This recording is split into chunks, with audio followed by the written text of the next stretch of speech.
तो हम किस राम के बारे में बात कर रहे हैं? वो जो निराकार ब्रह्म है या वो जो साकार ब्रह्म है? तो बीजेपी कहते हैं राम सिर्फ मेरे हैं, और जो कहेगा कि राम कबीर वाले हैं हम उनको नहीं मानते।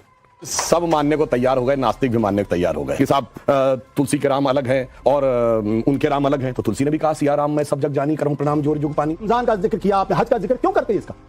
मैं आप तो पढ़े लिखे आदमी है ना, दोनों लोग पढ़े लिखे आपसे। 27 जुलाई गांधी जी को इस्लाम से प्रॉब्लम नहीं, वो कहते हैं हमें अबू बकर से सीखना चाहिए, हमें अबू उमर से सीखना चाहिए। उमर, उस्मान और हजरत अली चारों का सरपंच से जुदा हुआ। क्या बताना चाहते हो मेरे भाई? किस किताब में कह रहा हूं आपसे? किताब का नाम बोलिए। किताब का नाम ऐतिहासिक फैक्ट है, मैं बता रहा हूं। अगर आप महिला नहीं हो सकते, महिला मोर्चा पुरुष रखते हो? नहीं, मैं कहता हूं क्या महिलाएं युवा मोर्चा बूढ़ों को रखते हो? भाई मैं आपसे श्री राम दोस्तों, अंशिका इन्फॉर्मेटिव के एक और इंटरेस्टिंग वीडियो में आपका स्वागत है। आज की डिबेट होने वाली है यूट्यूब पत्रकार आशुतोष और बीजेपी प्रवक्ता सुधांशु त्रिवेदी के बीच में। बहुत ही मज़ेदार डिबेट होने वाली है। देखिए किस तरह से आशुतोष जी को सुधांशु जी ने रेला है। देखिए और आनंद लीजिए। वीडियो पसंद आए तो इसे लाइक करें और चैनल को सब्सक्राइब अवश्य करें। चलिए शुरू करते हैं। राम है क्या? सबसे पहले तो हमें यह समझना पड़ेगा, ये बात है बिल्कुल सही, आनंद की बात मानते हो, हमारे सिविलाइजेशन का एक हिस्सा है और उसके प्रतीक पुरुष कह सकते हैं। लेकिन जब हम राम के बारे में बात करते हैं तो हम किन राम के बारे में बात करते हैं? वो जो कबीर के राम है, जो कहते हैं मैं तो राम की बहुरिया हूं, ये कबीर कहते हैं।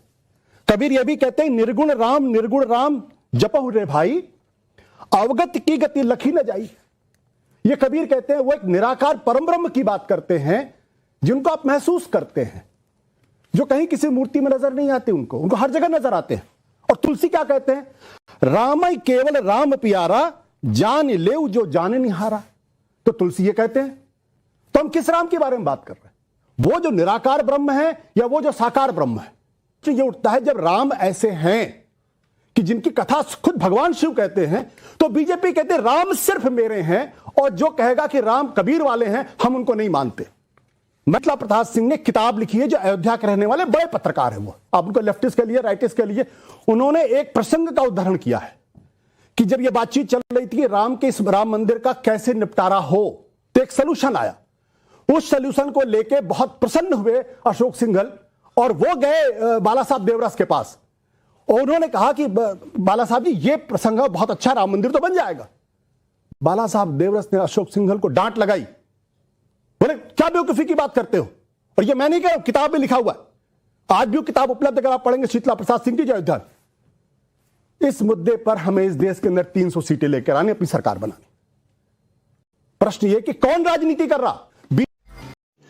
रुको जरा, सबर करो, बोला धक्का बुक्की नहीं करने का, आराम से लेने का। हाँ, सब मानने को तैयार हो गए, नास्तिक भी मानने को तैयार हो गए। इससे बड़ा क्या हो सकता है? लेफ्टिस्ट प्रोपेगेंडा देखिए, बाला साहब देवरस और अशोक सिंघल के बीच की बातचीत में एक लेफ्टिस्ट पत्रकार बैठा हुआ है और कितनी अथॉरिटी से बता रहा है ये बात हुई, वो बोला गया और ये डांट खा गई। मुझे तो समझ में नहीं आता भाई, कौन सा लेफ्टिस्ट पत्रकार बाला साहब देवरस और अशोक सिंघल जी के बीच में था? ये प्रोपेगेंडा होता है। और क्या बढ़िया था गुरु। ये लोग बड़ी मजेदार बात करने लगते हैं कि साहब तुलसी के राम अलग हैं और उनके राम अलग हैं। तो तुलसी ने भी कहा सिया राम मैं सब जग जानी करऊं प्रणाम जोर जुग पानी।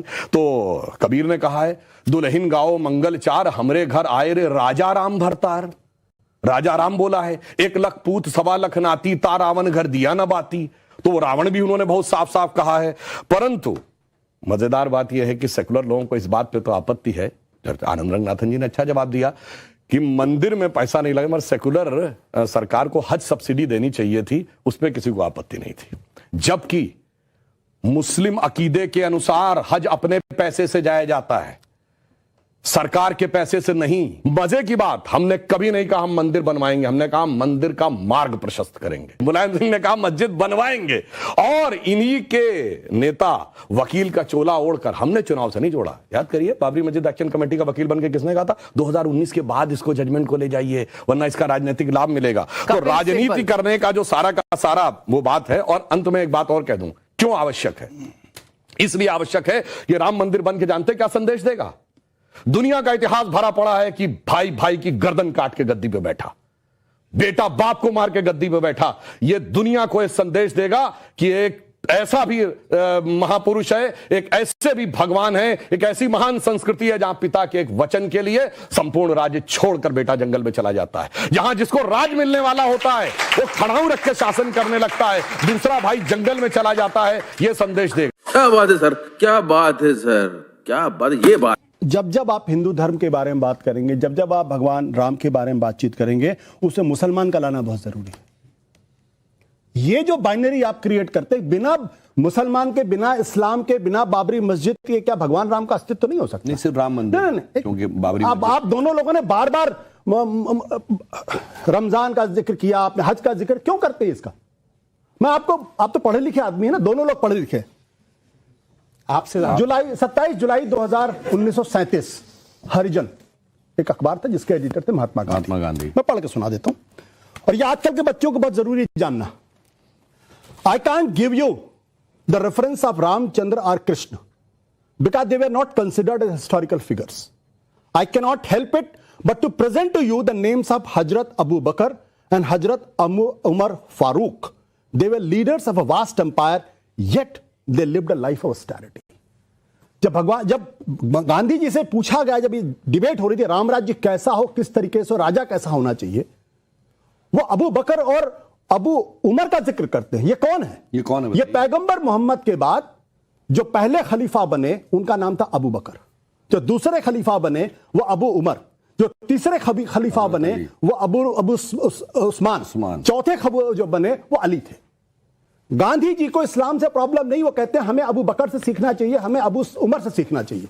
इनको प्रॉब्लम है। तो अगर रुक, तेरे को बताते। उमर, उस्मान और हजरत अली चारों का सरतन से जुदा हुआ। क्या बताना चाहते हो मेरे भाई? आप बोलिए, अभी ड्रॉ मत करिए। और सुनिए, हजरत अली जो मोहम्मद साहब के सीधे परिवार के थे, वो अब सुनिए, अब शांत रहिए, वो फजल की नमाज में झुके हुए थे जब सर काट दिया गया।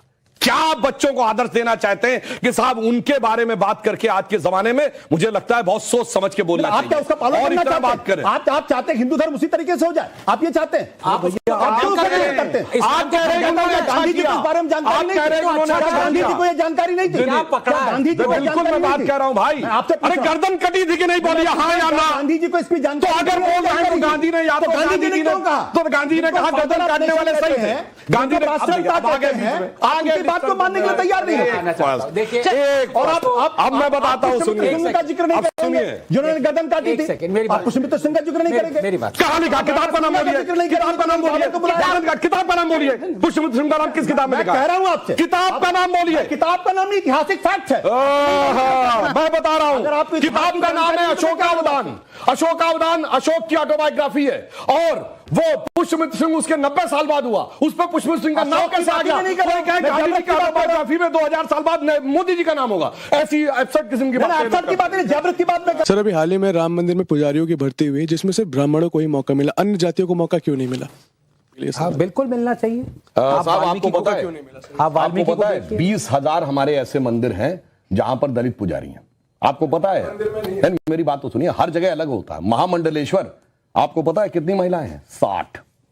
और आपको पता है कि हमारी निरंजनी अखाड़े की महामंडलेश्वर साध्वी निरंजन ज्योति, उनकी जाति SC में भी आती है और वो महिला भी हैं, वो महामंडलेश्वर हैं। स्वामी प्रभु नंदन तीर्थ महामंडलेश्वर हैं, और वो हैं जैसे आपका पन्नाधाय का मंदिर है, वहां गुजरी समाज का पुजारी होता है। और मैं पूछना चाहता हूं, कोई दूसरा धर्म बताइए, कोई दूसरा धर्म बताइए जहां पर की महिलाओं को, या जिनको कहते हो, बताइए। राम मंदिर के भाई, गद्दी घोसी बहना अंसारा का बताइए, कितने मौलवी मुफ्ती मुकर्रम बताइए, एक बताइए। ये सवाल पूछे होते कि RSS में कितनी महिलाएं, तो उसका जवाब नहीं दे पाते। हाँ, बताता हूं। देखिए कितने बेहतरीन विचार हैं।